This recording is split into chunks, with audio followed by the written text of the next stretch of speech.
Alléluia. Gloire à toi, Père très saint, nous te rendons grâce dans le précieux nom d'Yeshua. Merci Seigneur pour cette soirée. Merci pour la parole que tu nous donnes. Nous te rendons grâce dans le précieux nom d'Yeshua. Merci Seigneur que ta parole se pénètre dans chacun de nos cœurs. Que ce qui n'est pas de toi dans le nom d'Yeshua s'en aille dans les lieux arides. Que ce qui est de toi soit oint de grâce et de vérité au travers de Christ Yeshua, ton Fils bien-aimé, puisse trouver un terrain favorable dans chacun de nos cœurs, nous transformer, nous façonner à la gloire de ton Saint-Nom. Je te rends grâce dans le précieux nom d'Yeshua. Merci pour cette parole que tu nous donnes ce soir. Nous la bénissons dans le nom d'Yeshua. Amen. Amen. Nous sommes donc dans Jérémie chapitre 44. Donc je vais continuer Jérémie, jusqu'à 52, pour bien rentrer en fait dans toute la dimension prophétique. Et ça nous concerne en fait aussi par rapport au temps actuel. Donc il faut toujours, bien sûr, recaler ça par rapport en fait au temps prophétique que nous vivons, nous, en France et en Europe, d'accord, et dans le monde. Amen. Amen. Donc, c'est très important. Accrochez-vous, parce que ça va, en fin de compte, aussi beaucoup secouer dans les mois qui viennent, encore. Et donc, il faut vraiment rentrer dans le plan du Seigneur, apprendre à s'attacher à lui, rester attaché à lui, d'une manière ferme. Amen. Amen. Très important. Donc, Jérémie 44, je vais donc, en fait, aborder ceci. Donc tout Jérémie, je vais terminer Jérémie, et une fois que Jérémie sera terminé, on abordera un certain nombre de choses sur les malédictions délivrance, les mardis soirs. Donc on va entamer quelques séances, quelques réunions, un certain nombre de réunions, je préfère dire plutôt, sur en fait le thème des malédictions et délivrance. D'accord ? Donc ça sera en fin de compte très fort, de manière à être engagé, et qu'on puisse en fait avancer. D'accord ? Selon ce que le Seigneur m'a montré, donc on ira en fin de compte dans ce sens. Bien, allons-y maintenant donc dans Jérémie 44. Et on va commencer en fait à lire. Donc on va lire, donc ici, voilà. Jérémie 44, on va lire de 1 à 6 déjà. La parole qui fut avec Yirmeyahu sur tous les Juifs demeurant au pays de Mitzraïm, demeurant à Migdol, à Tarpanres, à Noph et au pays de Patros, pour lui dire est. Ainsi parle l'Éternel des armées, le Dieu d'Israël. Vous avez vu tous les malheurs que j'ai fait venir sur Yerushalayim et sur toutes les villes de Yehuda. Voici, elles ne sont plus aujourd'hui que des ruines, et il n'y a plus d'habitants. À cause de la méchanceté avec laquelle ils ont agi pour mériter, en allant brûler de l'encens et servir d'autres dieux, inconnus d'eux, de vous et de vos pères. Je vous ai envoyé tous mes serviteurs, les prophètes. Je les ai envoyés dès le matin, pour vous dire, ne faites pas ces abominations que je hais. Mais ils n'ont pas écouté, ils n'ont pas prêté l'oreille, ils ne sont pas revenus de leur méchanceté, et ils n'ont pas cessé de brûler de l'encens à d'autres dieux. Ma fureur et ma colère se sont répandues et ont embrasé les villes de Yehuda et les rues de Yerushalayim, qui ne sont plus que des ruines et un désert, comme on le voit aujourd'hui. Amen. Donc ici, Jérémie, chapitre 44, cela veut dire que Jérémie, il a enseigné pendant combien de temps ? En fait, il a prophétisé plus de 40 ans, 41, 42, 43 ans, à peu près. Donc ici, il enseigne, il y a un reste, en fait, ici, sur la terre d'Israël, ou terre de Juda, plutôt, en fait, à l'époque.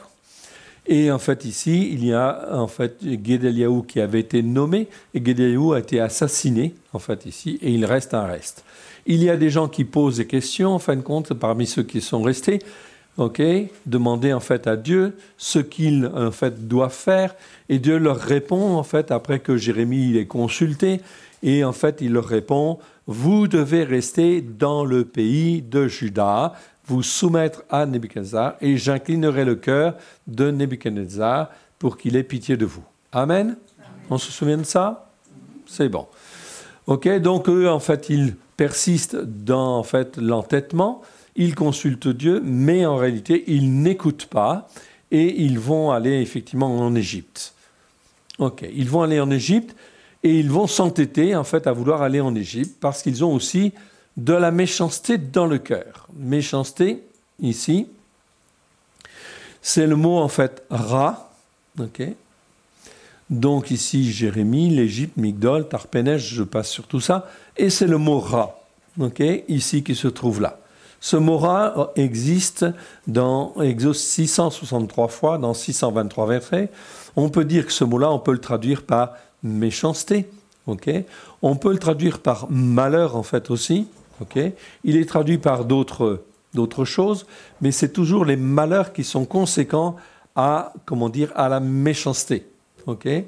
Méchanceté, il faut redéfinir ce mot. Okay. Ça vient du verbe ra'a, okay, ici, qui veut dire être mauvais, cruel, être méchant, faire le mal.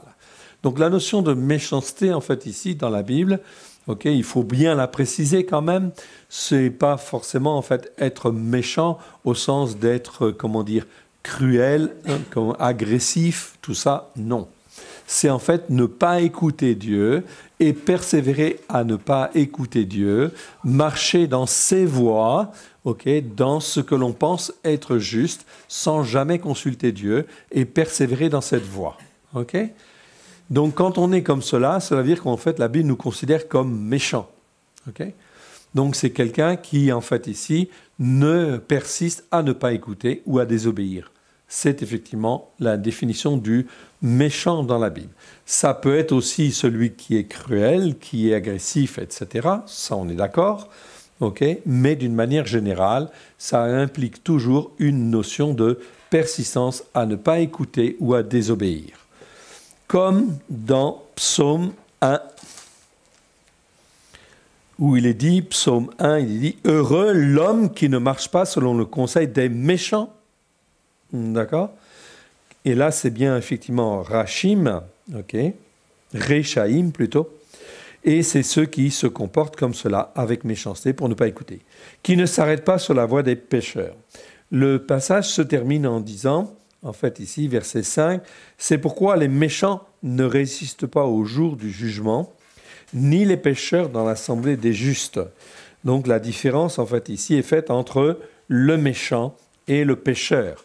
Le pécheur, c'est celui qui pêche, mais qui entend et en fait aussi finit par écouter Dieu, d'accord, pour revenir. Le méchant, il persiste dans sa dureté, d'accord. C'est vraiment une notion ici très importante à bien comprendre. C'est pour ça qu'il est dit au verset 5, « Ni les pécheurs, donc c'est pourquoi les méchants ne résistent pas au jour du jugement, ni les pécheurs dans l'assemblée des justes, car l'Éternel connaît la voie des justes et la voie des méchants mènent à la ruine. » Ici, dans la traduction seconde, c'est mis « et la voie des pécheurs mène à la ruine ». Non, non. Heureusement, la voie des pécheurs ne mène pas à la ruine parce que s'ils, en fait, ici, se repentent, ça ne mène pas à la ruine. Alors que le méchant, lui, ne se repent pas et effectivement, ça mène à la ruine. Donc, il y a une erreur de traduction dans la seconde. Hein. Ici, c'est la voie des méchants mène à la ruine et non pas la voie des pécheurs. Très important, okay, de bien comprendre cela. Cette notion de méchant, parce qu'en fait, on va la voir en fait ici, ces gens-là, en fait ici, ils consultent Dieu, Dieu leur dit, vous devez rester. Mais en fait, ils continuent, en fin de compte, de vouloir aller en Égypte. Vous avez vu tous les malheurs, en fait ici, il est dit, ok, malheur en fait aussi, c'est aussi le même mot que méchanceté. C'est toujours le mot ra, ici et ici, ra, ok. Donc, c'est le même mot, en fait, ici, qui se trouve là. Okay? Donc, c'est pour ça qu'on le traduit par méchanceté ou malheur. Mais il y a d'autres mots pour dire malheur. Okay? Mais en français, on est embêté parce que, en fait, ici, c'est la méchanceté que, en fait, bon, on va dire, Dieu libère quelque part à cause, en fait, du péché. À cause, en fait, de la méchanceté des gens, si tu es méchant devant Dieu, eh bien, en fin de compte, tu vas récolter, en fait, le fruit, okay, de la méchanceté, quelque part. Okay? C'est-à-dire qu'il te sera fait comme tu as fait. Okay? C'est la Bible. Okay? Donc, c'est très important de bien comprendre cela. La persévérance à être dure ou à résister devant Dieu est effectivement une très mauvaise chose. Ils n'ont pas cessé de brûler de l'encens. En fait, ici, je reviens ici, méchanceté. En allant brûler de l'encens. Ici, c'est offrir de l'encens dans nos traductions ou encenser. Okay, mais le verbe, en fait, ici, c'est bien le verbe katar que je vois ici. Katar qui veut dire brûler de l'encens, offrir de l'encens. Okay? Donc, cela parle effectivement d'honorer en fait Dieu, des dieux ou des faux dieux. Et c'est pour ça que brûler de l'encens, c'est aussi, je vous en avais attiré votre attention, je crois, la fois dernière, sur le fait de brûler de l'encens. Il faut faire un petit peu attention parce que même certains croyants, en fait, parfois brûlent de l'encens, en fin de compte, dans les prières. Mais je ne suis pas convaincu que ce soit en fait une bonne chose devant Dieu. C'est mon avis personnel, d'autant plus que ces encens, la plupart du temps, viennent de l'Inde ou viennent de différents endroits et ils ont des compositions qui, en fait, ne sont pas faites selon, effectivement, les compositions que Dieu, en fin de compte, a mis dans la Bible. Donc Dieu dit bien qu'il faut brûler de l'encens, oui, mais c'est un encens spécial pour lui et que si on fait un autre encens, ce n'est pas bon devant lui. Okay? C'est très malsain parce qu'on apporte en fait de l'encens en fait aussi qui est ici, comment dire, étranger ou un feu étranger ou des choses qui sont faites mais par rapport à l'occultisme, etc. Et ce n'est jamais bon devant Dieu. Okay? Donc faites attention en fait à ça. Et donc ils ont ici l'habitude de brûler de l'encens, l'Écriture nous le dit, et de servir d'autres dieux, okay? C'est Dieu qui le confirme, qui étaient en fait inconnus d'eux, de vous et de vos pères. Je vous ai envoyé tous mes serviteurs les prophètes. Okay? Je les ai envoyés dès le matin pour vous dire, ne faites pas ces abominations que je hais. 42 ans, en fin de compte, que Jérémie, il enseigne et en fait, il avertit. Okay. Très, très important. Petit G, en fait, ici. Donc, plein de versets, en fait, ici. On va aller dans Jérémie chapitre 4, verset 18, par exemple. Okay. Tous ces versets-là, Jérémie 2, 19, etc., nous parlent de tout cela, des appels, en fait, de Jérémie. Jérémie 2, c'est au moment, en fait, au début du ministère de Jérémie, enfin, le ministère de la mission, plutôt, de Jérémie. Jérémie 2, 19, ok, où il est dit ici, « Ta méchanceté te châtiera et ton infidélité te punira. Tu sauras et tu verras que c'est une chose mauvaise et amère d'abandonner l'Éternel, ton Dieu, et de n'avoir de moi aucune crainte, dit le Seigneur, l'Éternel des armées. » Le mot « crainte » ici, bien sûr, ici, c'est même le mot « parade ». Okay? C'est même pas le mot « yir'a ». Jérémie 2, verset 19. Jérémie 2, 19, j'ai commencé à lire celui-là. Et après, en fin de compte, je vais quand même lire en fait Jérémie 2, 26, 28. C'est important parce que c'est un... Voilà, pardon ? Oui, mais je n'ai pas été encore au 4, 18. Autant pour moi. Donc Jérémie 2, 19, c'est celui que je suis en train de lire actuellement. Ok. Jérémie 2, 26 à 28, je vous le donne et je vais quand même le lire. Ok, pourquoi ? Parce que c'est un message que moi, j'ai reçu en fait au niveau prophétique et qui en fait m'a été donné de donner et de dire et d'exprimer. Ok, alors je l'exprime. Je l'exprime parce qu'il est très très important. Comme un voleur est confus lorsqu'il est surpris, ainsi seront confus ceux de la maison d'Israël, eux, leur roi, leur chef, leurs sacrificateurs et leurs prophètes. Ils disent au bois, tu es mon père, et à la pierre, tu m'as donné la vie. Car ils me tournent le dos et ils ne me regardent pas. Et quand ils sont dans le malheur, ils disent, lève-toi, sauve-nous. Et alors le Seigneur répond, où donc sont tes dieux que tu t'es fait ? Qu'ils se lèvent s'ils peuvent te sauver au temps du malheur, car tu as autant de dieux que de villes au Juda. Amen. C'est très clair, on ne se moque pas de Dieu. Okay? Il y a un temps où Dieu nous avertit, où Dieu nous forme, où nous façonne, pour que nous puissions nous attacher à lui, et uniquement à lui. Ceci, en fait, ce n'est pas un vain mot ou un vain avertissement, parce que les choses qui vont venir vont être très difficiles. Pas difficiles, très difficiles, où il n'y aura plus de référence, en fait, ici, si ce n'est la seule référence de la parole de Dieu, et des messages que Dieu nous donne en nous disant « Repentez-vous, car le royaume de Dieu est proche » et qu'il faut s'attacher à Dieu et rien qu'à Dieu afin de pouvoir tenir ferme dans les temps qui viennent. Amen. Sinon, le malheur va venir. Ok? Et le malheur va venir et les gens vont dire « Ok, sauve-nous, sauve-nous, sauve-nous ». Que dit Dieu dans ce cas-là? Ok? Où sont tes dieux que tu t'es fait? Ok? Quel est le Dieu que tu as formé dans ta tête et dans ton cœur? Ok? Est-ce que tu as ouvert la porte au vrai Dieu pour que justement, en fin de compte, il puisse en fait aussi agir dans ton cœur et dans ta vie afin que les liens pour s'attacher à lui soient vraiment en fait solides et forts. Si tu t'attaches à Dieu, tu cherches à t'attacher à Dieu, Dieu ne t'oubliera jamais. Amen. Mais il ne faut pas en fait le renier. Ici, en fait, il est dit ceci. Ça, c'est un message, je le dis parce que je l'ai reçu et je l'ai diffusé, en fait, largement aussi. Ok? C'est un des messages que j'ai envoyé à toutes les autorités ici de la région. Ok? Ça fait partie des messages que j'ai envoyés. Tous les pasteurs, tous les responsables civils et juridiques de la région, en fait, nous connaissent depuis, en fait, 1995, ok? Parce qu'ils ont tous été avertis par un certain nombre de messages. Donc, monsieur et madame Cohen, on les connaît dans la région. Ok? C'est pour ça qu'en fait, dans les églises, on n'a pas trop des portes ouvertes, effectivement, car tous les pasteurs, en fait, ici, ont été avertis qu'ils ne faisaient pas, en fin de compte, ce qu'il fallait devant Dieu et qu'il fallait revenir sur les racines hébraïques de la foi. Ok? Donc, ils ont tous reçu soit un message téléphonique, pas soit. Ils ont reçu un courrier et un message téléphonique ou au moins un courrier. D'accord? Avec un dossier qui les concernait. OK? Tous dans la région. OK? Très bien. Alors, ensuite, je voulais aller au verset 4.18. 4.18,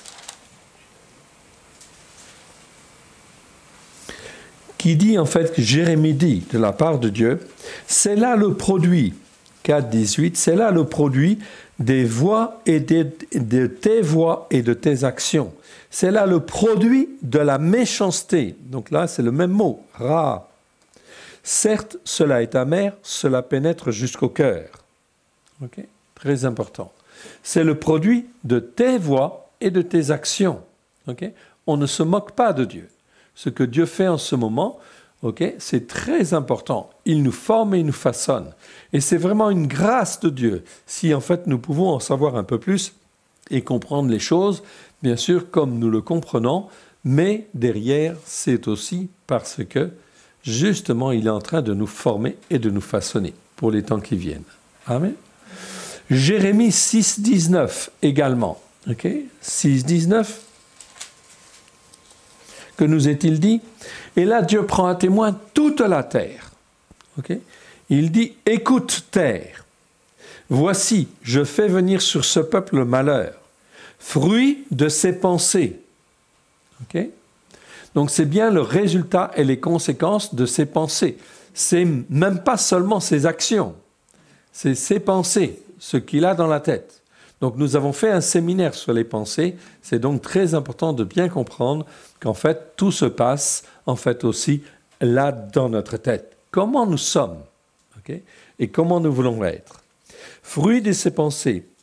Ensuite le verset dit, car ils n'ont point été attentifs à mes paroles, ils ont méprisé ma Torah. Okay? Ici c'est bien le mot Torah qui apparaît. Proverbe 1, verset 23 à 33. Donc je prends le proverbe. Ok. Proverbe 1. Vous pouvez les regarder en fait aussi tranquillement chez vous, hein? Pas de souci. Proverbe 23 à 33. 1, 23 à 33. Mais je vais surtout lire 23 à 25 déjà. Proverbe 1, 23 à 25. Tournez-vous pour écouter mes réprimandes. Voici, je répandrai sur vous mon esprit. Je vous ferai connaître mes paroles. Puisque j'appelle et que vous résistez, puisque j'étends ma main et que personne n'y prend garde, puisque vous rejetez tous mes conseils et que vous n'aimez pas mes réprimandes, moi aussi, je rirai quand vous serez dans le malheur. Et je me moquerai quand la terreur vous saisira. Ok? Quand la terreur vous saisira comme une tempête et que le malheur vous enveloppera comme un tourbillon, quand la détresse et l'angoisse fondront sur vous, alors ils m'appelleront et je ne répondrai pas, dit le Seigneur. Ok? Ils me chercheront et ils ne me trouveront pas, parce qu'ils ont haï la connaissance. Ici, c'est science, en fait, dans la version seconde, mais c'est le mot da'at, connaissance. Da'at, D-A-A-T. Parce qu'ils ont haï la connaissance et qu'ils n'ont pas choisi la crainte de l'Éternel. Ici, c'est ira, la bonne crainte de l'Éternel, la crainte respectueuse et honorable de l'Éternel. Parce qu'ils n'ont point aimé mes conseils, qu'ils ont dédaigné toutes mes réprimandes, ils se nourriront du fruit de leur voix et ils se rassasieront de leurs propres conseils, car la résistance des stupides les tue et la sécurité des insensés les perd.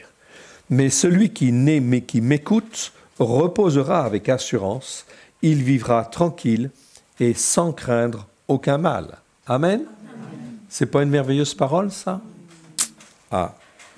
D'où l'intérêt, bien sûr, de s'attacher, en fait, à Dieu aussi, non pas seulement pour éviter, en fait, ici, les problèmes, mais évidemment pour, en fait, être tranquille et dans la paix de Dieu, dans le shalom de Dieu. Amen. Très, très important. OK? Tout ça, 1, 23 à 33. 23 à 33. OK. Ma colère et ma fureur. On avait lu le verset 6, il me semble. Hein? OK. Ici, ma colère et ma fureur, dans notre traduction seconde, en fait, en hébreu, c'est plutôt d'abord ma fureur et ensuite ma colère. Le verset dit, en fait, ma fureur et ma colère se sont répandues et ont embrasé les villes de Yehuda et les rues de Yerushalayim, qui ne sont plus que des ruines et un désert, comme on le voit aujourd'hui. Okay? Si Dieu nous parle au travers de Jérémie, c'est bien parce qu'il va se passer, en fait, des choses terribles. Okay? Donc, ma fureur et ma colère. Donc, fureur, on en avait parlé déjà, c'est le mot réma. Réma, en fait, ici. Pas comme en grec, hein, parce que ça se prononce pareil aussi, réma, mais ce n'est pas le même mot. Hein. Ici, c'est réma, en fait, ici, en hébreu. Okay, c'est un ret, un mem et un et. Ret, mem, et. C'est un mot qui existe 124 fois dans 117 versets. Ce mot est un mot féminin et ça nous parle de la fureur. Très important. Fureur ou colère brûlante. Ou colère ardente. D'accord? Quand on parle, en fin de compte, de colère brûlante ou colère ardente, okay, ça veut dire quoi? Ça veut dire que ça a détruit. On est d'accord? OK. Et c'est bien ça le sens du mot fureur, en fait, ici. On peut parler de rage, en fait, aussi.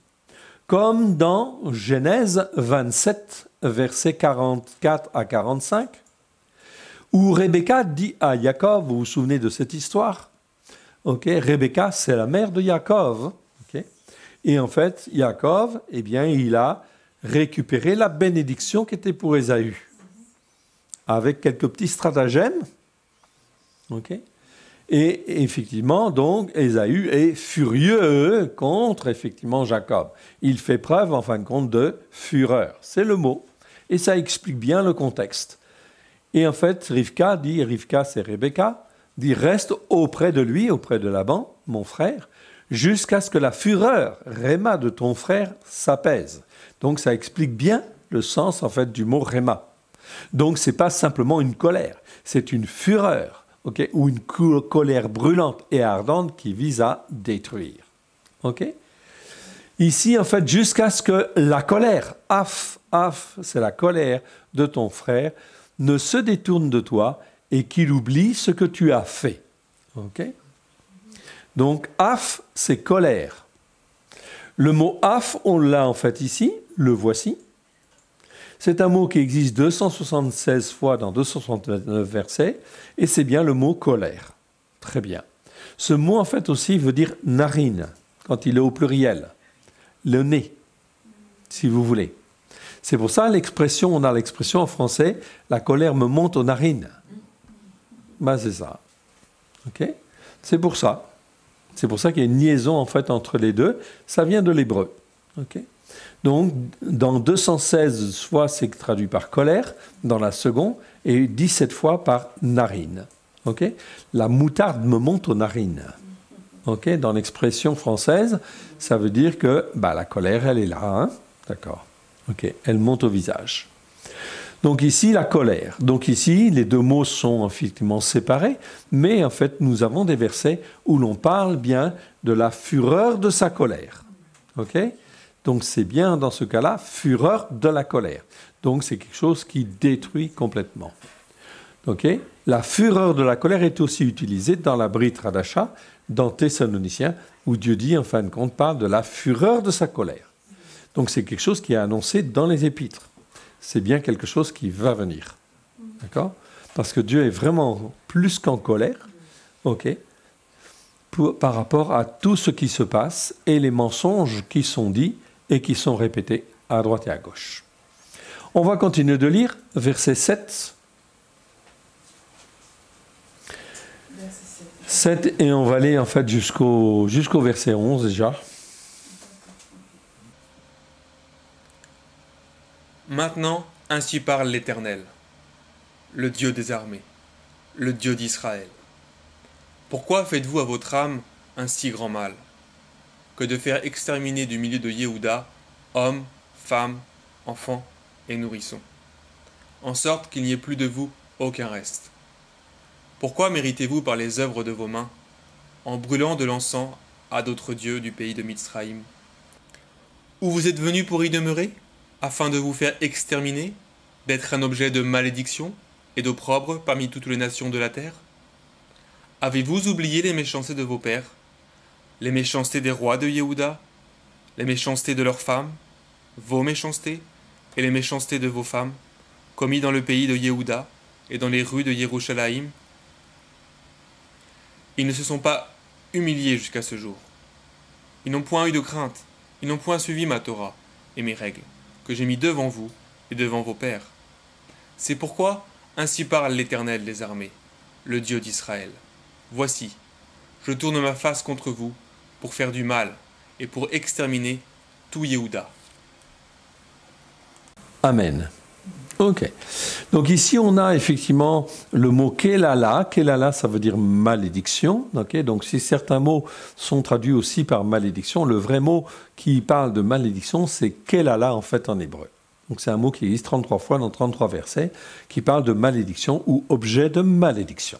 Okay, l'écriture est très claire. La Torah dit bien, Deutéronome 27, verset 26, tout dès lors que l'on n'obéit pas à la Torah, ok. C'est écrit, on va prendre le verset, comme ça vous l'aurez exactement. Et vous pouvez le retenir. Hein. Donc, Deutéronome 27, verset 26 dit « Maudit soit celui qui n'accomplit point les paroles de cette Torah et qui ne les met point en pratique. » Et tout le peuple dira « Amen ». Ok ? Donc, cela veut dire que dès lors qu'on n'écoute pas la Torah, ok, pour la mettre en pratique, cela entraîne quoi ? Une malédiction, plus ou moins forte. Mais ça entraîne une malédiction. Okay? Deutéronome 27, verset 26. Donc c'est important parce qu'il y a d'autres versets qui le confirment. Okay? Et le non-respect de la Torah, que je sois juif ou non juif, de toute façon, c'est effectivement toujours la même chose parce qu'il n'y a qu'une seule loi que Dieu a donnée. Amen. Ok. Bien sûr, les gens par aveuglement ne comprennent pas forcément cette dimension-là, mais cela veut dire quoi ? Cela veut dire qu'automatiquement, il y a en fait des malédictions qui viennent plus ou moins importantes sur notre tête. Okay ? Si ces malédictions sont importantes, eh bien, c'est comme si, en fait, on avait un ciel qui était voilé. C'est-à-dire qu'une malédiction, vous pouvez en fait imaginer, pour faire un schéma, que c'est comme des nuages dans le ciel. Okay ? Plus il y en a de nuages, Okay. Et plus les nuages sont noirs ou sont sombres, eh bien, cela veut dire que la lumière du soleil, elle passe pas beaucoup. C'est la même image par rapport, en fait, à la lumière de Dieu.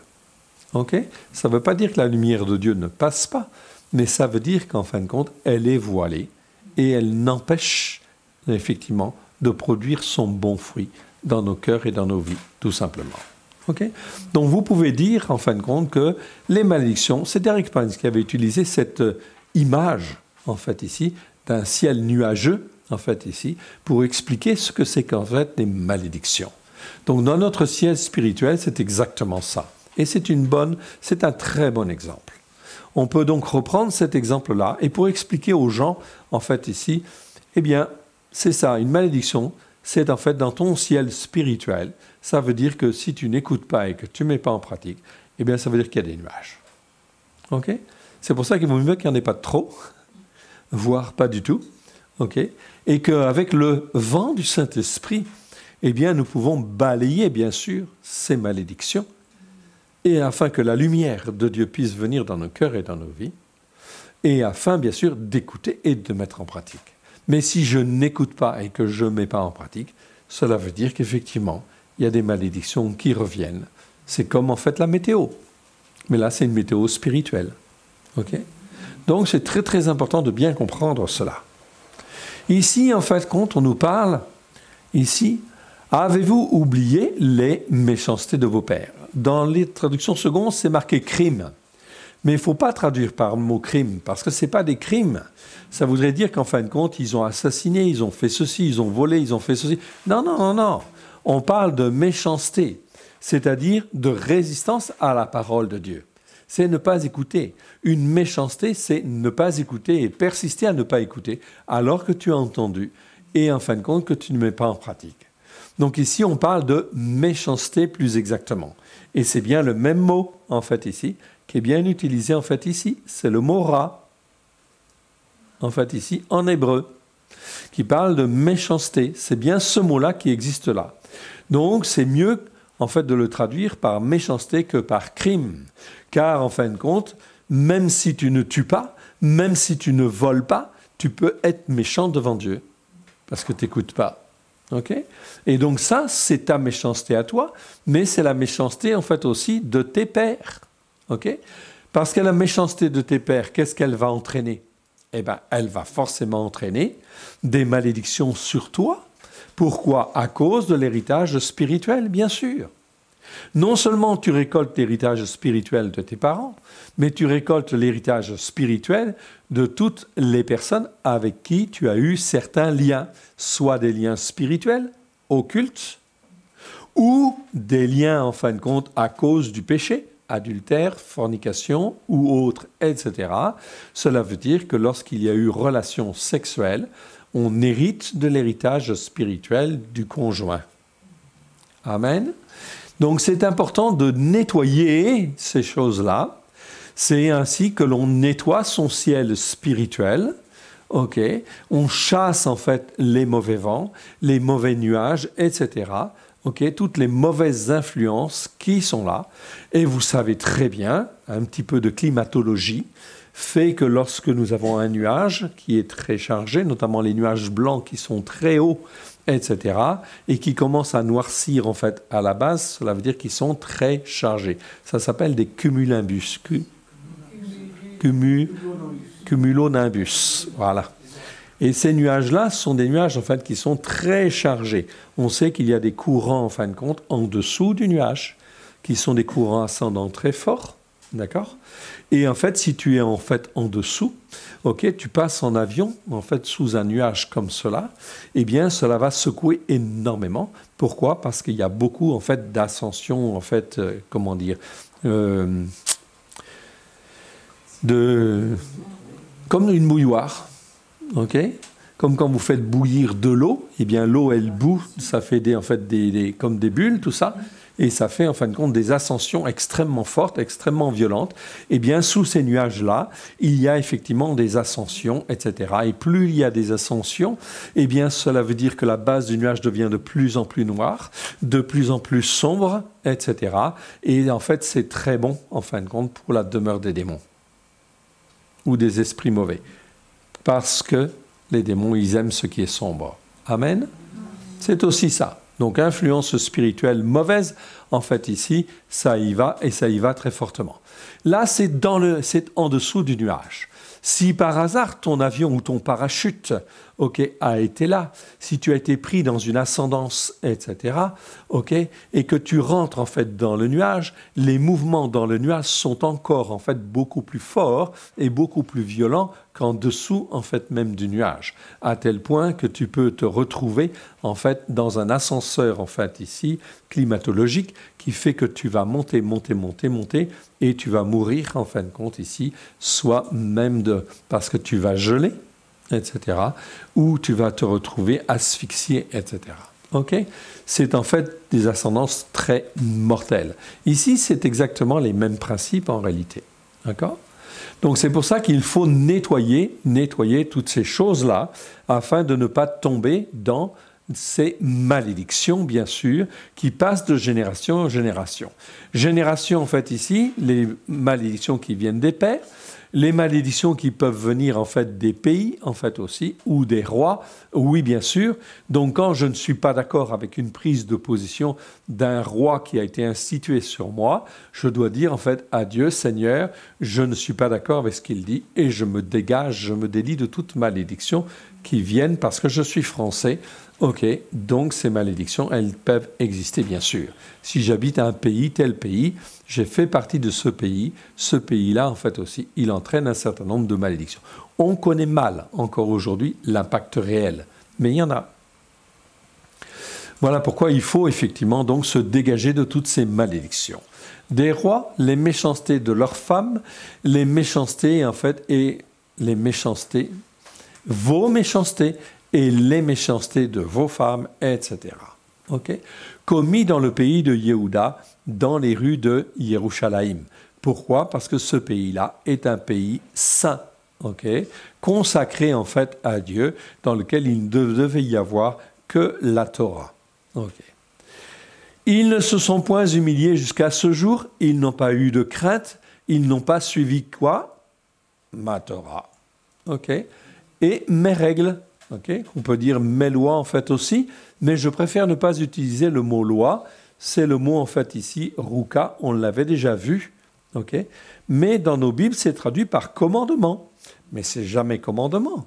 Les rukats, c'est en fait ici des lois que l'on met en place pour en fin de compte se rapprocher des lois de Dieu et en fin de compte écouter et mettre en pratique pour être agréable à Dieu. Ça, c'est en fait aussi des lois et des règles que l'on peut mettre en place. Soit que Dieu donne, soit que je me mets pour pouvoir en fin de compte respecter les lois de Dieu. Amen. Ces lois sont saines et sont saintes dans la mesure où elles ne viennent pas en contradiction avec effectivement les commandements de Dieu. Et que ça ne constitue pas une tradition qui est en fait hypocrite, comme chez les pharisiens. Amen. Donc les coutumes, etc., et en fait les traditions, si elles sont bonnes devant Dieu, elles doivent être examinées par rapport à la parole de Dieu. Ça fait partie des rukats ou des rukot au pluriel, mais ce n'est pas à traduire par commandement, parce que commandement c'est mitzvah, ou mitzvot en fait en hébreu. Donc très bien. Ici en fait on parle de règles, donc on va traduire par règle pour différencier ce mot-là du mot roc. Je reviens sur le mot. Ici c'est le mot ruka. Et en fait je vais traduire le mot roc par loi. Donc si je traduis le mot roc par loi, le mot ruka, c'est presque la même chose, c'est la même racine, mais ce n'est pas tout à fait la même chose. C'est-à-dire qu'en fait, c'est comme une loi, mais c'est une loi qui a été mise en place soit par les hommes, soit par Dieu, mais dans un but pratique. Donc c'est une règle en français, d'accord ? Ou un décret, si vous voulez, ça marche. Mais le traduire par règle, c'est bien. Donc, ils n'ont pas respecté ma Torah, et mes règles que j'avais mis devant vous et devant vos pères. C'est pourquoi ainsi parle l'Éternel, ça on avait vu. Alors, on va continuer, versets 12 à 14.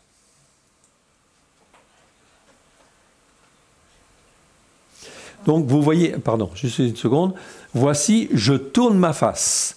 Quand Dieu dit en fait ici, voici, je tourne ma face contre vous pour faire du mal et pour exterminer tout Yehuda. On voit bien que là, on est dans la fureur de Dieu et la colère de Dieu. Pourtant, c'est un Dieu qui est miséricordieux. Hein. Mais là, ça fait 42 ans que Jérémie, en fait, il ramène. Hein. Et ce n'est pas que ces 42 ans-là, parce qu'il y a eu d'autres prophètes aussi avant qui ont essayé de ramener, en fin de compte aussi, le peuple et en fait le roi à, en fin de compte, la parole de Dieu. On continue, versets 12 à 14. Je prendrai les restes de Yehuda qui ont tourné le visage pour aller au pays de Mitzraïm afin d'y demeurer.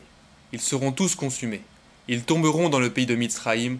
Ils seront consumés par l'épée, par la famine, depuis le plus petit jusqu'au plus grand. Ils périront par l'épée et par la famine. Et ils seront l'objet d'un sentiment d'horreur extrême, un objet d'épouvante, de malédiction et d'opprobre. Je châtierai ceux qui demeurent au pays de Mitzraïm, comme j'ai châtié Yerushalayim par l'épée, par la famine et par la peste. Amen. Donc ici, quand Dieu se tourne contre son peuple, en fait ici, on voit bien que ce n'est pas effectivement une très bonne chose, hein, ça va de soi. Afin d'y demeurer, ils seront tous consumés. Et même en fin de compte, eux, ils espèrent sortir de la terre d'Israël, aller se cacher en fait en Égypte et tout, mais Dieu les voit. Et pourtant, ils sont un petit reste, hein, ok ?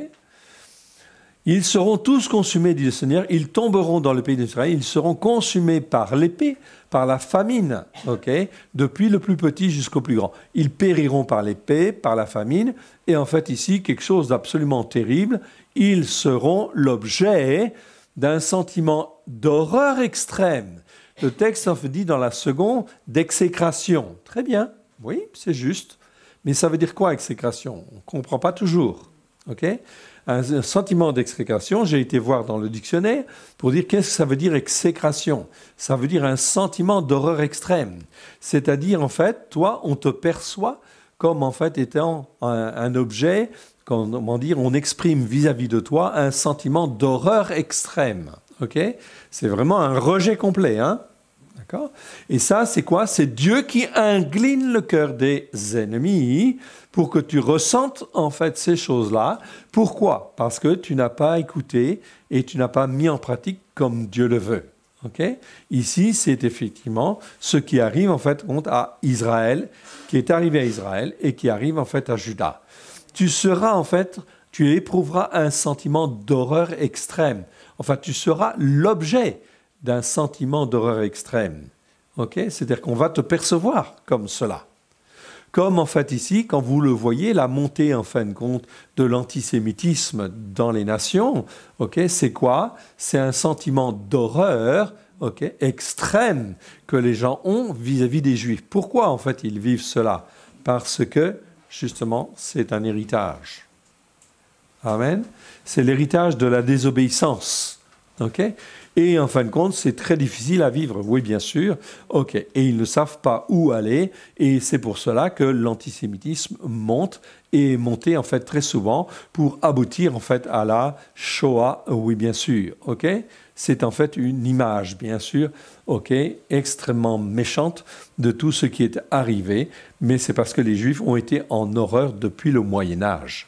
OK. Ils ont été un objet d'exécration. Okay? D'horreur extrême, un objet d'épouvante, etc.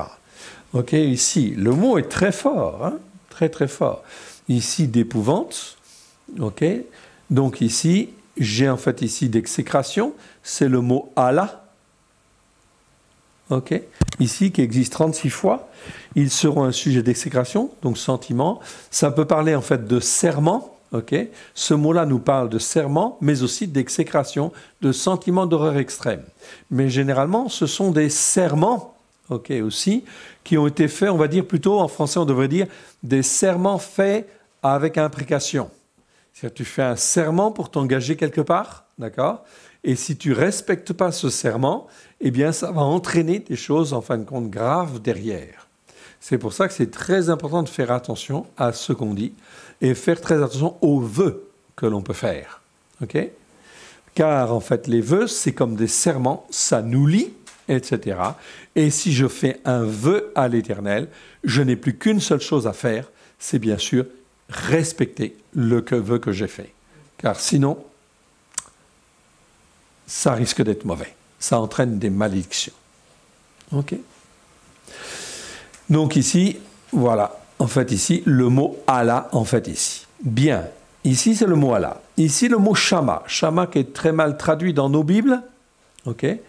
C'est un objet d'épouvante, de dévastation ou d'horreur. C'est-à-dire que c'est tellement dévasté, tellement en ruine, tu dis, oh là là. Ça, c'est vraiment grave. Ça crée en fait un ressentiment d'épouvante, etc. Parce que là, tu vois la puissance en fait de Dieu, la fureur de Dieu et la colère de Dieu. Ok?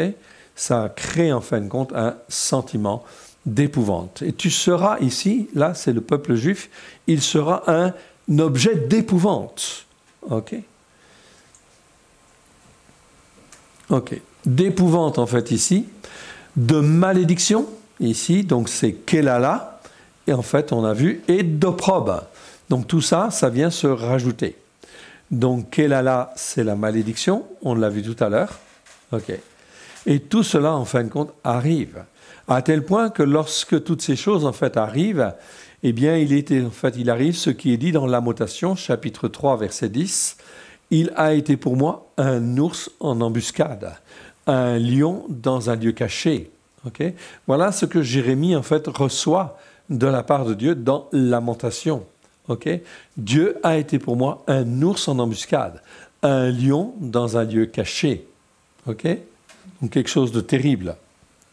Dans Amos, chapitre 5, verset 19, voilà ce que Dieu dit, en fait, à ceux qui sont méchants et qui persistent dans la méchanceté. À Amos 5, 19, vous serez comme un homme qui fuit devant un lion. Très bien. Et il essaie de trouver, en fait, une solution. Mais finalement, en fait, il rencontre un ours. OK ?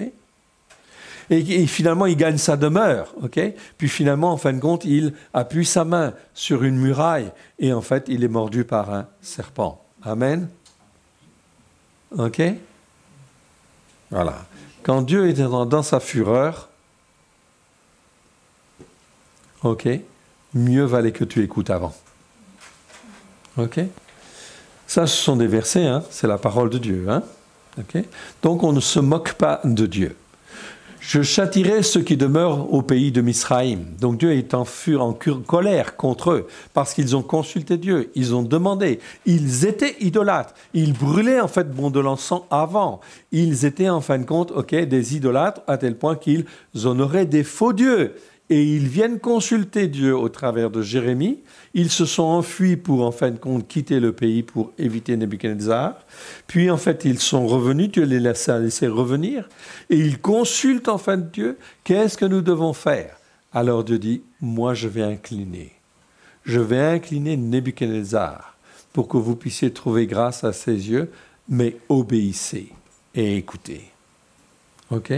Même là, dans la miséricorde de Dieu, ils n'écoutent pas et ne se repentent pas. Non, ils disent, on va aller en Égypte. Nul n'échappera et ne fuira parmi les restes de Yehuda qui sont venus pour demeurer au pays de Misraïm, avec l'intention de retourner dans le pays. C'est-à-dire qu'ils avaient, même en partant, l'intention de revenir. Ici, parce qu'ils ont dans l'âme, nefesh, ici, c'est bien nefesh, c'est-à-dire dans leur pensée, dans leur cœur, et dans leur volonté, ils ont dans l'âme de retourner s'établir dans le pays. Ce n'est pas le mot désir, c'est traduit par désir, mais ici, c'est bien en fin de compte, ici, l'âme, nefesh. Donc, ils ont dans l'âme le désir de, ça on est d'accord, de retourner s'établir. Et le Seigneur dit, ils n'y retourneront pas, sinon quelques réchappés. Parmi ceux-là, il y en a quelques-uns quand même qui ne sont pas en fait aussi méchants en fin de compte qu'ils y paraissent parce qu'ils ont été entraînés. Dieu le voit. Amen. Et dans les circonstances, Dieu va en faire réchapper quelques-uns. Il n'y en aura pas beaucoup, mais il y en aura quelques-uns. On passe là-dessus. On continue le verset 40 au verset 15, chapitre 44. Et on continue de lire. Et on va lire en fin de compte jusqu'au verset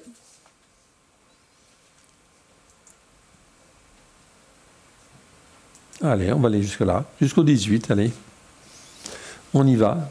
15 à 18. Tous les hommes qui savaient que leurs femmes brûlaient de l'encens à d'autres dieux, toutes les femmes qui se trouvaient là en grand nombre, et tout le peuple qui demeurait au pays de Mitsraïm, à Patros, répondirent ainsi à Yirmeyahu. Nous ne t'obéirons en rien de ce que tu nous as dit au nom de l'Éternel. Mais nous voulons agir comme l'a déclaré notre bouche, brûler de l'encens à la reine du ciel et lui faire des libations, comme nous l'avons fait, nous et nos pères, nos rois et nos chefs, dans les villes de Yehuda et dans les rues de Yerushalayim. Alors nous avions du pain pour nous rassasier, nous étions heureux, et nous ne verrons pas le malheur. Et depuis que nous avons cessé de brûler de l'encens à la reine du ciel, et de lui faire des libations, nous avons manqué de tout, et nous avons été consumés par l'épée et par la famine. Amen. On va s'arrêter là. Ici, pour faire quelques remarques. Donc ici, on voit bien qu'ils sont parfaitement conscients. Hein, tous les hommes qui savaient que leurs femmes brûlaient de l'encens. Donc tout ça sont des juifs, bien évidemment. Mais en réalité, en fin de compte, ils sont très permissifs et effectivement, ils sont même entraînés, en fin de compte, dans leur idolâtrie. Brûler de l'encens, en fait, ici. Toutes les femmes qui se trouvaient là en grand nombre, mais tout le peuple qui demeurait au pays de Misraïm, ils répondirent. Et là, ils répondent. Ils répondent à Jérémie, nous ne tomberons en rien de ce que tu as dit au nom de l'Éternel. Pourtant, ça fait plus de 40 ans qu'en fait, il prophétise. Il est connu. Et en réalité, ici, ils n'écoutent pas. Ils disent, nous n'écoutons pas. Nous n'obéirons pas. Ils disent en fait ici, mais nous voulons agir comme l'a déclaré notre bouche. C'est très important de bien faire attention à ce qu'on déclare officiellement devant Dieu, à ce qu'on écrit devant Dieu, officiellement. Parce que c'est quoi? C'est un jugement. Ça veut dire que les choses sont faites. D'accord? C'est terrible. Brûler dans l'or. Nous voulons faire ce que notre bouche a déclaré.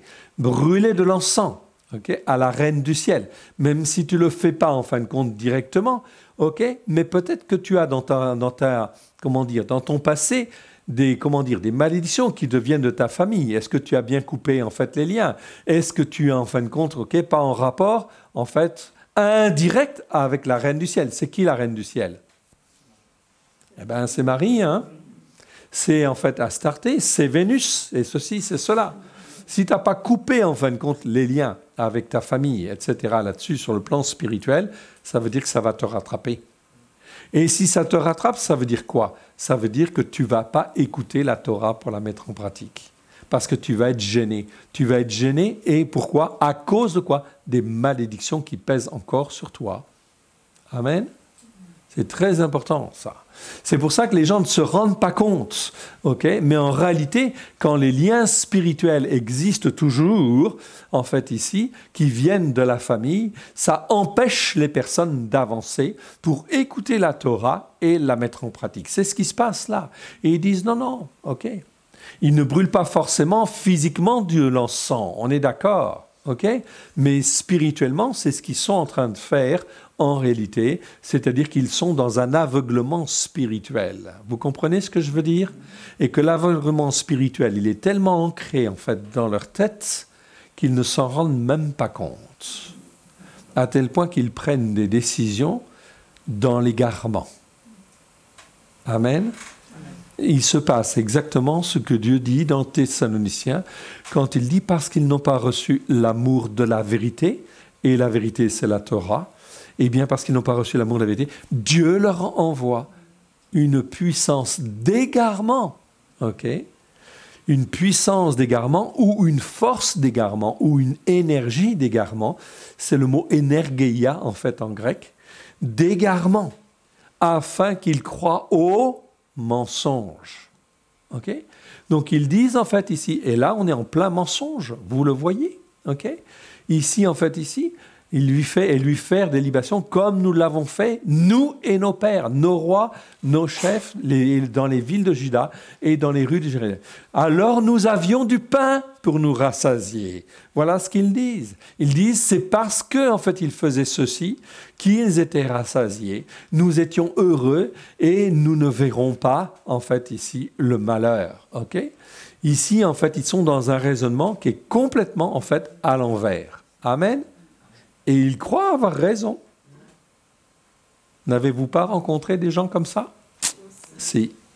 En fait, ce qui se passe, c'est qu'en fait, ici, dans la tête, ils sont, en fin de compte, ici, dans un esprit d'égarement, pas un esprit de séduction, un esprit d'égarement. C'est-à-dire qu'ils sont sur une voie vraiment très, très mauvaise. On va dire une pente glissante. Dès lors que tu déclares avec ta bouche, dès lors que tu écris quelque chose devant Dieu, tu es sur la voie glissante. Amen. Il n'y a plus qu'une seule chose. Essayez de prier pour dire, Seigneur, s'il est possible, que tu puisses la toucher d'un esprit de repentance. Parce que sinon, elle va s'enfoncer, cette personne. OK? Et depuis que nous avons cessé, et ici ils disent, depuis que nous avons cessé de brûler de l'encens à la Reine du Ciel, il résonne à l'envers, et de lui faire des libations. Nous avons manqué de tout, et nous avons été consumés par l'épée et par la famine.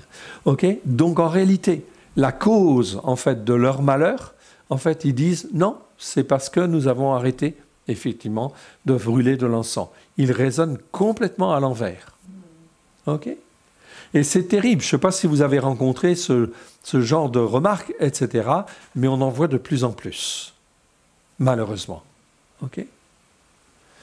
D'ailleurs, lorsque nous offrons de l'encens à la Reine du Ciel et que nous le faisons des libations, est-ce sans la volonté de nos maris? Donc ils respectent leurs maris en fait ici, et ils disent en fin de compte, ouais, notre mari c'est les autorités. Donc les maris ils sont plus du tout en fin de compte ici dans leur rôle pour dire en fait, femme tu fais n'importe quoi en fait ici. Ok? Non, tu dois pas faire ça. Ok? Que nous lui préparons des gâteaux pour l'honorer et que nous lui faisons des libations. Ok? C'est terrible ça. Malheureusement, nous allons voir beaucoup de ces choses-là. Versets 20 à 25. Yirmeyahu dit alors à tout le peuple, aux hommes faits, aux femmes, à tous ceux qui lui avaient fait cette réponse. L'Éternel ne s'est-il pas rappelé l'encens que vous avez brûlé dans les villes de Yehuda et dans les rues de Yerushalayim, vous et vos pères, vos rois et vos chefs, et le peuple du pays ne lui est-il pas monté au cœur? L'Éternel n'a pas pu le supporter davantage, à cause de la méchanceté de vos actions, à cause des abominations que vous avez commises. Et votre pays est devenu une ruine, un désert, un objet de malédiction, comme on le voit aujourd'hui. C'est parce que vous avez brûlé de l'encens et péché contre l'Éternel, parce que vous n'avez pas écouté la voix de l'Éternel, et que vous n'avez pas observé sa Torah, ses règles et ses témoignages. C'est pour cela que ces malheurs vous sont arrivés, comme on le voit aujourd'hui. Yirmeyahu dit encore à tout le peuple et à toutes les femmes, écoutez la parole de l'Éternel, vous tous de Yehuda, qui êtes au pays de Mitzraïm. Ainsi parle l'Éternel des armées, le Dieu d'Israël. Vous et vos femmes, vous avez déclaré de vos bouches et exécuté de vos mains ce que vous avez dit. Nous voulons accomplir les vœux que nous avons faits, brûler de l'encens à la Reine du Ciel et lui faire des libations. Maintenant que vous établissez vos vœux et accomplissez vos vœux, écoutez la parole de l'Éternel, vous tous de Yehuda, qui demeurez au pays de Mitzraïm. Voici, je le jure par mon grand nom, dit l'Éternel, mon nom ne sera plus invoqué par la bouche d'aucun homme de Yehuda. Et dans tout le pays de Mitzraïm, aucun ne dira, le Seigneur, l'Éternel est vivant. Voici, je veillerai sur eux pour le malheur et non du bien, et tous les hommes de Yehuda qui sont dans le pays de Mitzraïm seront consumés par l'épée et par la famine, jusqu'à ce qu'ils soient anéantis. Ceux, en petit nombre, qui échapperont à l'épée, retourneront du pays de Mitzraïm au pays de Yehuda. Mais tout le reste de Yehuda, tous ceux qui sont venus au pays de Mitzraïm pour y demeurer, seront, si ce sera ma parole, ou la leur qui s'accomplira. Amen.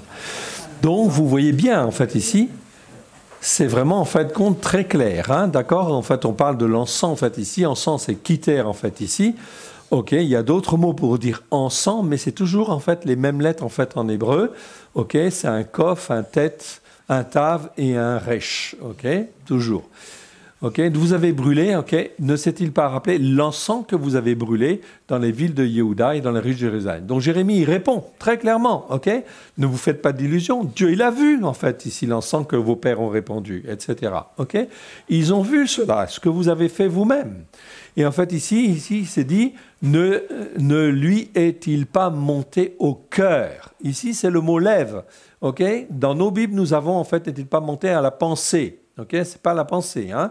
La pensée, c'est autre chose, c'est d'autres mots. Ici, c'est au cœur. Ok, donc Dieu l'a vu parce qu'il était blessé en fait aussi par en fait ses attitudes, etc.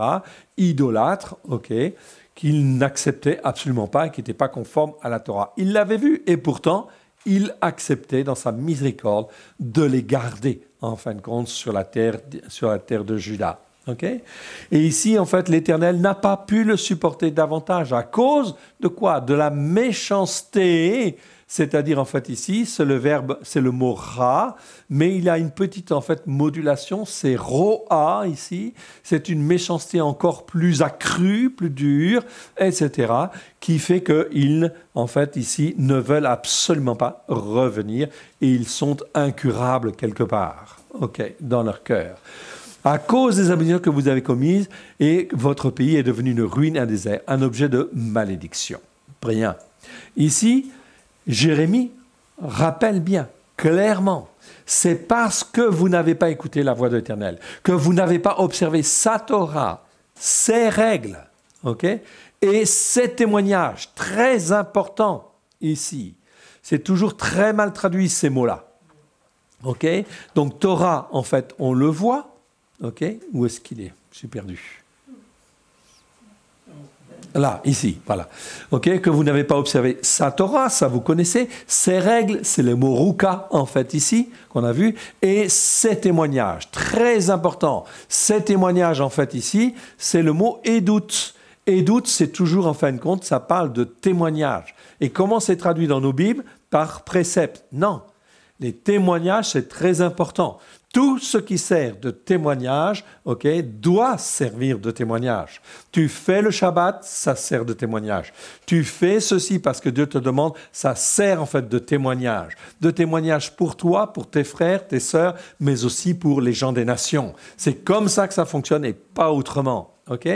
C'est pour ça qu'en fin de compte, Dieu montre au travers de tout ce qui se passe. En fait, ça, ce sont des témoignages. Regardez ce qui s'est passé hier. Regardez ce qui se passe aujourd'hui, etc. OK, et etc. Toute l'écriture est bonne, saine, pour instruire, façonner. Amen. C'est très important. Donc, ici, édoute, ça n'a jamais voulu dire précepte. Certainement pas. OK. Ça sert de témoignage. C'est pour cela que ces malheurs vous sont arrivés comme on le voit aujourd'hui. Donc, Jérémie redit bien clairement, tout ça, ça vient parce que vous avez désobéi et pas autrement, etc. Donc, vous pouvez raconter tout ce que vous voulez, mais en réalité, c'est en fin de compte faux. Jérémie, en fait, ici, donc, insiste ici, dit encore à tout le peuple et à toutes les femmes, écoutez la parole de Dieu, vous tous qui êtes Dieu au pays de Mizraïm. Donc, maintenant, c'est un jugement qui vient, ok? Parce que, en fait, vous avez, en fin de compte, dit cela. Parce que vous l'avez écrit, ok? Eh bien, voilà le jugement qui va arriver, ok? Nous voulons accomplir les vœux. Vous dites, vous voulez accomplir les vœux, c'est-à-dire ce par quoi vous êtes engagé dans votre bouche, ok? Et que nous avons fait, brûler de l'encens à la reine du ciel, fait des libations. Maintenant, ici, ça c'est très important. C'est mal traduit dans nos trucs, mais peu importe, on va corriger. Maintenant que vous établissez, ici, c'est établir, c'est mettre en place vos vœux, ok? C'est-à-dire ce par quoi vous êtes engagé avec votre bouche. Donc vous les établissez ici et vous les accomplissez en fait ici, parce que c'est répété 2 fois le mot vœu. Donc ici, dans nos Bibles, c'est traduit ici par vœu et ici par promesse. Mais l'embêtant, c'est que c'est le même mot. Donc on va laisser le même mot nous. Donc vous établissez vos vœux et en réalité, vous les accomplissez en fait ici. On va les voir. Donc c'est en fait ici.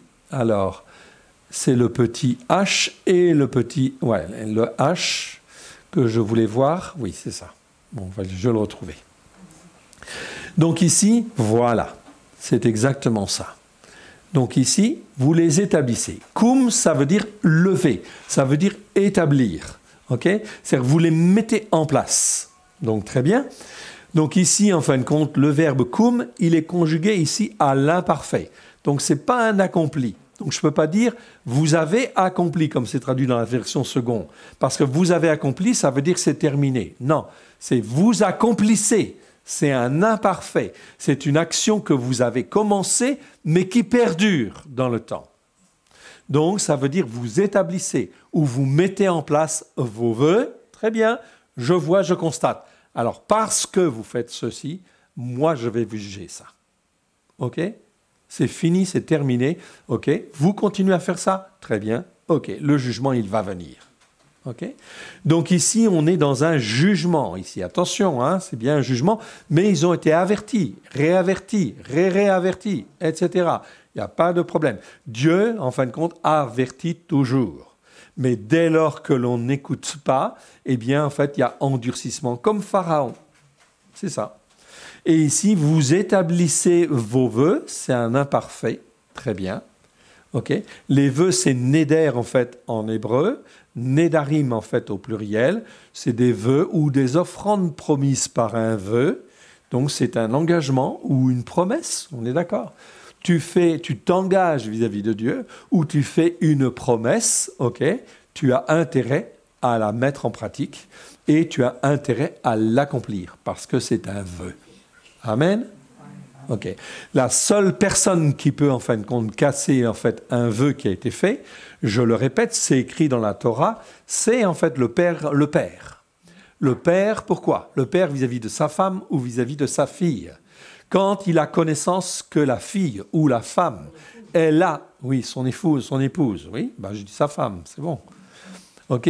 Donc son épouse, ok, fait un vœu. Okay, le mari, il a connaissance, en fin de compte, de ce vœu. La Bible dit il a 24 heures pour dénoncer ce vœu. D'accord? Dénoncer le vœu de sa femme afin de délier sa femme de tous les engagements ou délier, en fin de compte, sa fille de tout engagement.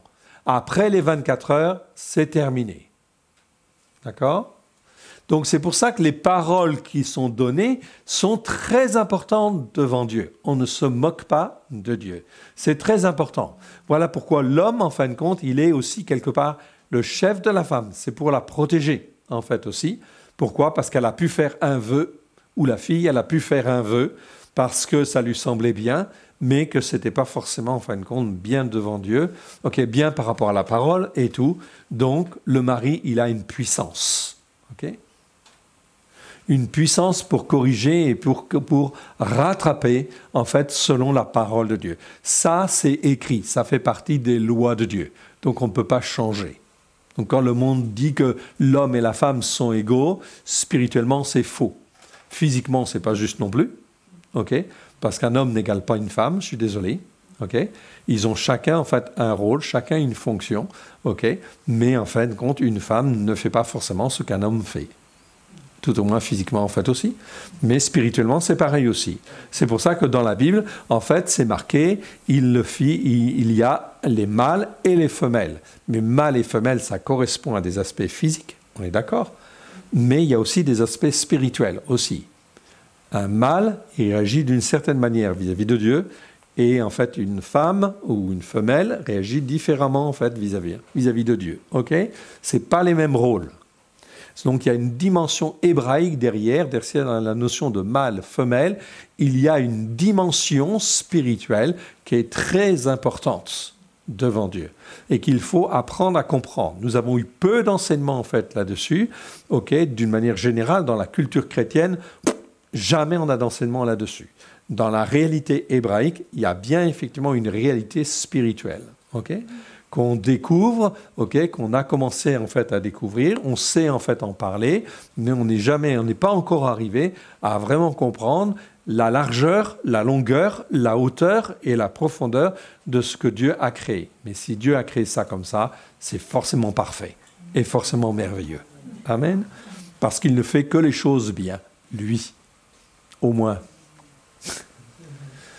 Ok. Donc ici, en fait, donc on a notre neder, en fait, ici, c'est les vœux, les offrandes promises.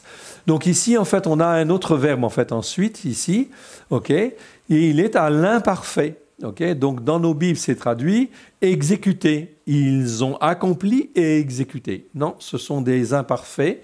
Ici, cela veut dire que c'est une action qui commence et qui continue dans le temps. Okay?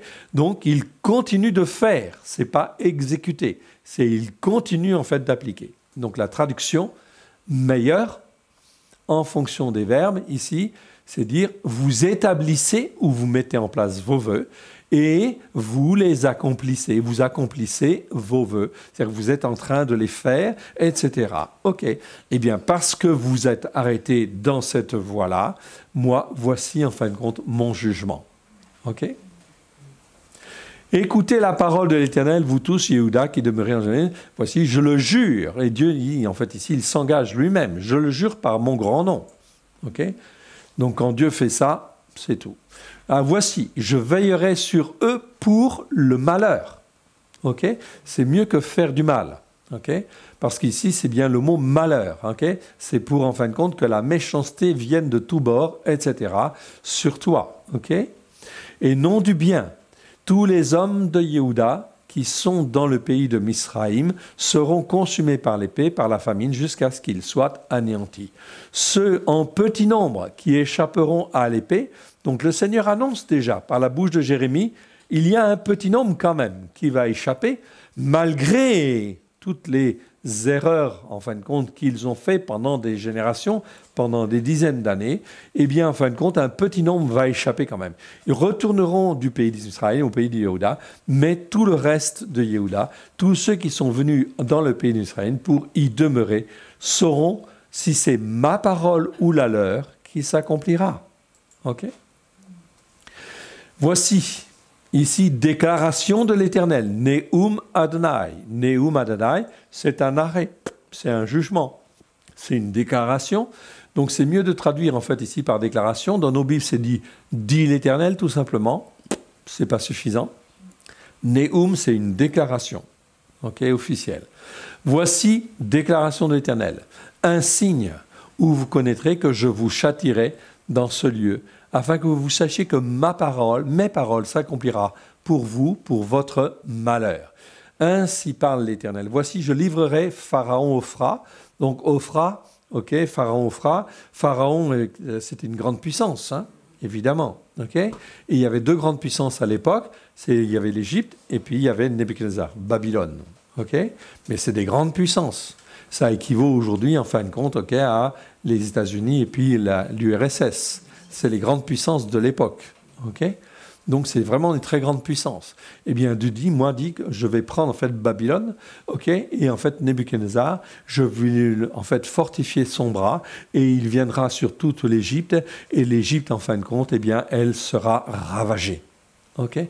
Elle sera ravagée, en fait, ici, okay, elle sera donnée à Nebuchadnezzar, ok. Et en fait, elle sera donnée à Nebuchadnezzar même. C'est même pas Nebuchadnezzar, c'est Nebuchadnezzar. Donc avec toute la puissance occulte, ok, qui est derrière, ok. Dieu est en contrôle, il est en fin de compte derrière ça, et il va faire que, en fait, il va, et c'est effectivement, en fait, venir sur tout ce pays-là. Ok. On va terminer en fait dans le passage. Eh ben, c'est même terminé maintenant. D'accord. Donc il va en fin de compte venir sur tout le pays et ravager en fait le pays pour récupérer en fait ici, ok, et venir sur le pays en fait où les Juifs s'étaient réfugiés. Amen. Croyant être en sécurité. Amen. Donc on ne se moque pas de Dieu. Dieu juge et Dieu va juger. Amen. Tout ce qui se passe dans le monde, comment ça va se faire? Je ne sais pas précisément, mais je sais que la parole, elle est la vérité, d'accord, et que ça va se faire. C'est pour ça que je dis, ça va secouer, et ça va secouer dur, très dur. Amen. Que Dieu vous bénisse et Dieu vous garde. Accrochez-vous, on va faire une petite prière. Père très saint, nous te rendons grâce dans le précieux nom de Yeshua. Nous voulons te dire pardon pour nos péchés, nos transgressions, nos iniquités. Pardon pour nos manquements. Pardon pour la faiblesse parfois de notre foi. Nous ne voulons pas douter de toi. Tu es notre Dieu. Tu as tout accompli au travers de Christ Yeshua, ton Fils bien-aimé, afin que nous puissions être attachés à toi, rien qu'à toi, Père très saint. Merci pour cette grâce merveilleuse que tu nous donnes, d'être à toi, d'être pleinement rachetés au travers de Christ Yeshua, et que nous puissions aujourd'hui, en toute simplicité de cœur, courir vers toi, Père très saint, dans le nom précieux de Yeshua. Nous nous couvrons du sang précieux de l'agneau, et nous venons vers toi, Père très saint, afin que tu nous touches les uns les autres, que tu détruises toutes les forteresses qui sont dans nos cœurs, dans nos pensées, et que tu suscites notre foi au travers de Christ Yeshua, et que tu l'amènes à la perfection. Que jamais plus nous ne doutions, Seigneur, de ta miséricorde et de ta bonté. Nous ne voulons pas être emportés à tout vent de doctrine.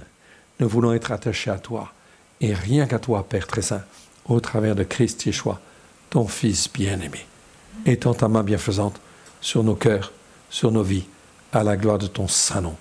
Toi seul, nous voulons glorifier au travers de Christ Yeshua, ton Fils bien-aimé. Amen. Amen. Que Dieu vous bénisse et Dieu vous garde.